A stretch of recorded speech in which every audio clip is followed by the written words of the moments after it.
Salam sejahtera bagi kita semua, saudara-saudara yang kekasih dalam Yesus Kristus. Mari kita merenungkan firman Tuhan untuk saat ini. Mari kita berdoa. Bapa di sorga, kami bersyukur untuk segala kebaikan Tuhan yang selalu menyertai hidup kami sampai saat ini. Kami akan mendengarkan firman-Mu.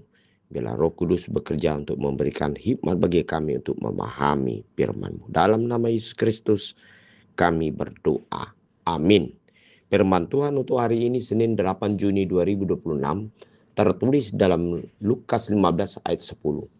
Aku berkata kepadamu, demikian juga akan ada sukacita pada malaikat-malaikat Allah karena satu orang berdosa yang bertobat. Saudara-saudara yang kekasih di dalam Yesus Kristus, ayat hari ini merupakan bagian daripada perumpamaan Tuhan Yesus tentang seseorang yang bertobat dari jalannya yang tidak benar menuju kepada hidup yang baru atau hidup yang sesuai dengan kehendak Tuhan. Nah, hal inilah yang diumpamakan tentang dirham yang hilang. Dirham adalah satu keping logam yang terbuat dari perak yang dijadikan sebagai alat bayar dan berupa koin.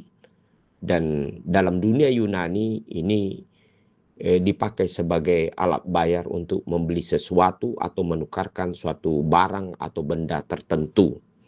Nilai satu dirham menurut rupiah sekarang ada sekitar 170.000 rupiah. Nah, saudara-saudara yang kekasih di dalam Yesus Kristus, dalam perumpamaan ini ada seseorang yang memiliki 10 dirham. Kemudian ternyata dia kehilangan 1 dirham. Kemudian dia berusaha untuk mencari 1 dirham yang hilang ini. Dan suatu ketika dirham ini dapat ditemui. Begitu sukacitanya seseorang ini ketika dia mendapatkan kembali dirham yang hilang. Nah, inilah yang dijelaskan oleh Tuhan Yesus. Suatu umpama seperti sukacita daripada Tuhan kalau seseorang yang mau bertobat kembali kepada jalan yang benar.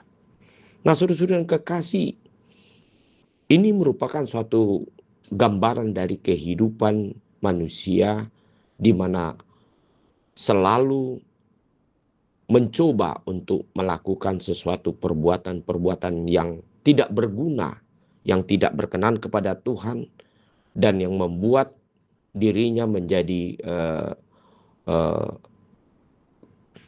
hidup yang tidak sesuai dengan apa yang sebenarnya seharusnya dia lakukan, yang dapat berguna di dalam kehidupan masyarakat atau keluarga atau juga di pribadinya.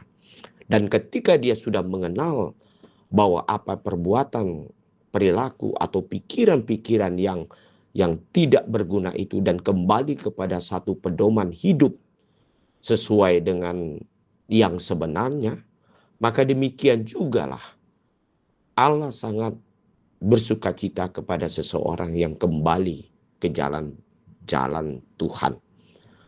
Dan hal ini jugalah suatu panggilan dari hidup kita supaya kita kembali kepada kebenaran daripada Tuhan dan meninggalkan segala kehidupan yang lama yang membuat hidup manusia, yaitu menjadikan dirinya semakin sulit dan tidak mengalami kebahagiaan dan mungkin menjadi beban di tengah-tengah kehidupan sekitarnya. Hari ini Tuhan mengatakan, mari kita kembali ke jalan akan kebenaran daripada Tuhan. Pasti Tuhan tetap menerima dan memberkati, dan sebab Dia bersukacita apabila kehidupan orang-orang percaya sungguh-sungguh melihat kebenaran Tuhan untuk dia hidupi di dalam kehidupannya sehari-hari. Amin. Mari kita berdoa. Terima kasih Bapa di surga untuk firman-Mu saat ini. Biar kami mendengarkan suara Tuhan untuk kembali kepada panggilan Tuhan untuk jalan di dalam kebenaran daripada Tuhan, sesuai dengan tuntunan Tuhan dan yang berkenan kepada Tuhan. Kami percaya ketika kami berjalan di dalam kebenaran Tuhan, kami pasti akan hidup berbeda dan lebih baik daripada yang sebelumnya. Dalam nama Yesus Kristus kami berdoa. Amin.